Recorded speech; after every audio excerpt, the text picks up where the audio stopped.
దూకే ధైర్యమే జాగ్రత్త, దేవర ముంగిట నువ్వెంత. నిజం భయ్యా, దేవర ముందు ఎవరైనా తక్కువ. ఎన్టీఆర్ అన్న దేవరావు ప్రీ రిలీజ్ ఈవెంట్ అయితే ప్లాన్ చేశారు భయ్యా, సెప్టెంబర్ 22న, అంటే ఈరోజు అనమాట. అదైతే క్యాన్సిల్ అయింది.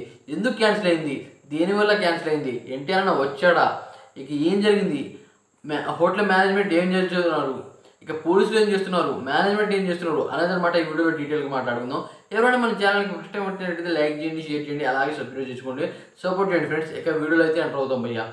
ఆ హోటల్ అనమాట, హైదరాబాద్లో ఒక హోటల్ అయితే ప్రీ రిలీజ్ ఈవెంట్కి బుక్ చేశారు భయ్యా. ఆ హోటల్ మేనేజ్ చేసేదనమాట 4,000 to 5,000 ఫ్యాన్స్ మాత్రం. ఆ విధంగానే ఎన్టీఆర్ అన్న, కళ్యాణ్ రామ్, అలాగే అన్నమాట రాజమౌళి గారు, అలాగే ప్రశాంత్ నీల్ గారు, ఇలా మహేష్ బాబు, అల్లు అర్జున్ వస్తారని కూడా చెప్పారు.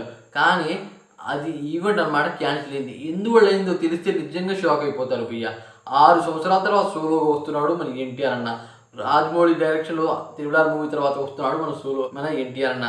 దానివల్ల అనమాట వచ్చిన ఫ్యాన్స్ అనమాట, ఆ హోటల్ మేనేజ్ చేసేది అనమాట 5,000 to 6,000 ఫ్యాన్స్ అనమాట. కానీ వచ్చింది మామూలు జనం కాదు, వేరే స్టేట్ల నుంచి, వేరే కంట్రీస్ నుంచి కూడా వచ్చారంట ఈ ఈవెంట్కి. అయితే అంతమంది జనాల్ని కంట్రోల్ చేయలేక హోటల్ మేనేజ్మెంట్ మా వల్ల కాదు అని చేతులు తీశారంట. అదే కాకుండా పోలీసులు అనమాట, ఇక మా వల్ల కాదు, ఇంతమంది జనాల్ని మేము మెయింటైన్ చేయలేము అనేమన్నట్టు పోలీసులు కూడా చేతులు ఎత్తేసారు భయ్య. ఇక సెలబ్రిటీస్ కూకుంటారే సోఫాస్ అలా ముందనమాట, అంత దాకా వచ్చేసారంట జనాలు. వీళ్ళు అనమాట 5,000 to 6,000 అంటే 8,000 దాకా హోటల్ మేనేజ్ చేయగలదు. కానీ ఇక్కడ వచ్చింది 15,000 అబోవ్, అంటే 50,000 60,000 అలా వచ్చారంట. నిజంగా భయ్య, ఎన్టీఆర్ అన్నను చూడడానికి అంతమంది వచ్చారంటే మామూలు విషయం కాదు. అది కూడా ఆ హోటల్లో వెళ్ళాలంటే పాస్ ఉండాలంట. ఆ పాస్ కూడా భారీ బుక్ చేశారు, రేట్లు పెంచినా సరే ఆ పాస్లు తీసుకున్నారు. అదే కాకుండా పాస్ లేని వాళ్ళు కూడా ఆ జనాల్లో అయితే వచ్చేసారంట.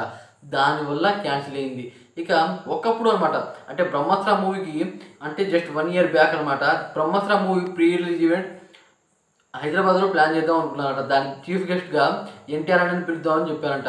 అయితే ఆ ఈవెంట్ అయితే క్యాన్సిల్ అయింది. ఎందుకంటే పోలీసులు కూడా అప్పుడే అనమాట చేతులు వేసేసారు.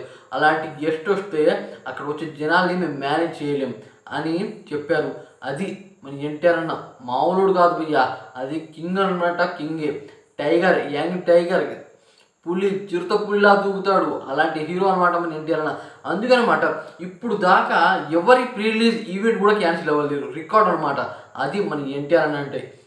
ఇంకా ఈ టికెట్ రేటు 300 అయినా పర్లేదు, 400 పర్లేదు, 500 అయినా పర్లేదు, అలా ఉంటుంది. ట్రైలర్ చూశాక అందరి మధ్య అయితే పోయింది చెప్పాలంటే.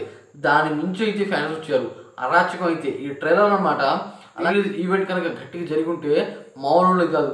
అయినా ప్రీ రిలీజ్ ఈవెంట్కి అంత ఏముంటుంది అసలు చెప్పండి. మామూలు డైరెక్టర్స్ మరియు మ్యూజిక్ డైరెక్టర్, అలాగే ప్రొడ్యూసర్స్, ఇక హీరోస్ అనమాట, వీళ్ళైతే స్పీచ్ ఇచ్చారు. స్పీచ్కి అనమాట ఈ విధంగా వచ్చారంటే, ఒకవేళ థియేటర్లు కనుక ఈ మూవీ రిలీజ్ అయితే థియేటర్లు తగలబడిపోతాయి. September 27 గుర్తుంచుకోండి, అర్ధరాత్రి వస్తుంది దేవరా మూవీ. అదే కాకుండా ప్రీమియర్ షోలో అనమాట ముందే రోజు వెళ్తున్నారు. ఆ మూవీ వచ్చిన 27వ తారీఖు కనుక విధ్వంసం క్రియేట్ చేయకపోతే చెప్పండి, అది మన ఎన్టీఆర్ అన్న అంటే. ఎన్టీఆర్ అన్న ప్రీ రిలీజ్ ఈవెంటే క్యాన్సిల్ అయిందంటే ఫ్యాన్స్ అనమాట ఎన్టీఆర్ అన్న కోసం ఎంత వెయిట్ చేస్తున్నాడో చూడండి. అది ఎన్టీఆర్ అంటే man of masses, king of the ocean అన్నీ అనమాట. ఇప్పుడు ఇండియాలో డాన్సర్, అలాగే డైలాగ్ డెలివరీ చేయాలన్నా ఆయన క్యారెక్టర్ అనమాట, అతను క్యారెక్టర్లో మునిగిపోతాడు భయ్య, అది ఎన్టీఆర్ అని అంటే. ఇక ఈ వీడియో గురించి మీరేమనుకున్నారో, అలాగే దేవరా మూవీ ఫస్ట్ ట్రైలర్ ఎలా అనిపించిందో, అలాగే సెకండ్ ట్రైలర్ ఎలా అనిపించిందో, దేవరా మూవీ టికెట్ బుక్ చేసుకున్న అడుగుతో అన్నీ అనమాట కామెంట్ చేయండి ఫ్రెండ్స్. Thanks for watching.